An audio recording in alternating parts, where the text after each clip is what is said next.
Assalamualaikum warahmatullahi wabarakatuh.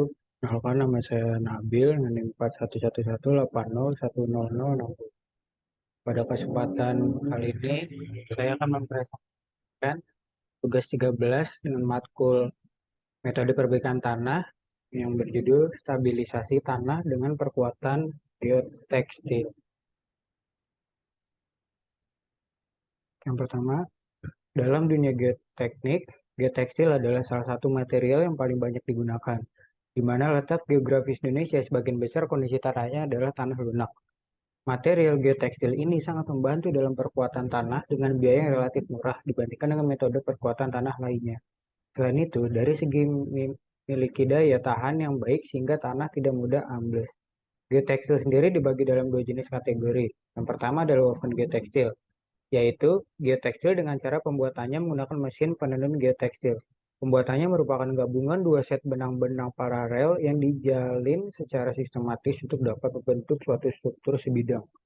Geotekstil yang ditenun dibuat dengan prinsip yang sederhana dari benang-benang hasil pintalan dalam proses persiapan.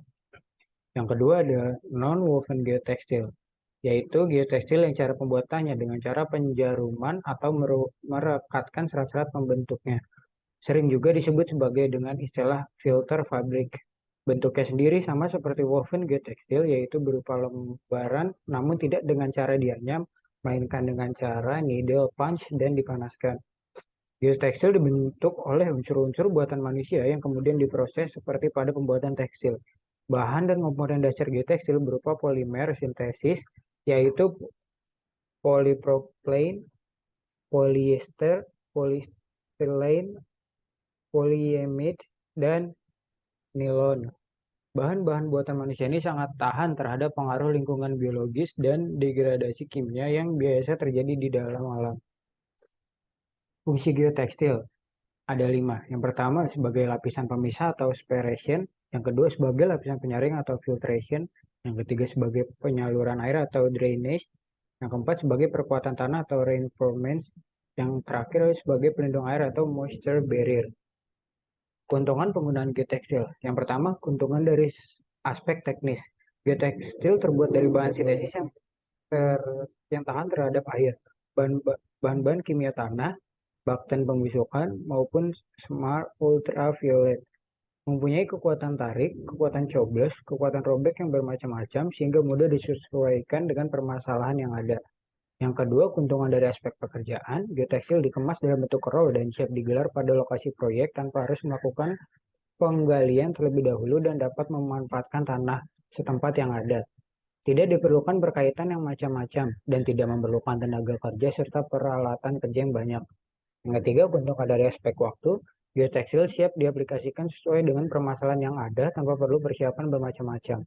Geotekstil dapat digelar pada area yang kering maupun basah, tidak tergantung cuaca, dengan jaminan stok bahan yang selalu ada dan mudah dalam instalasi. Maka scan keseluruhan pekerjaan pelapisan jalan dengan geotekstil jauh lebih cepat dibandingkan dengan metode lainnya. Yang keempat, keuntungan dari aspek biaya. Dengan kemudahan dan kecepatan waktu dalam pelaksanaan pekerjaan dan harga geotekstil yang relatif tidak mahal serta umur yang menjadi lebih lama, maka dari segi biaya, penggunaan geotekstil sebagai pelapis jalan akan sangat memberikan keuntungan dibandingkan tanpa diberi kekuatan geotekstil.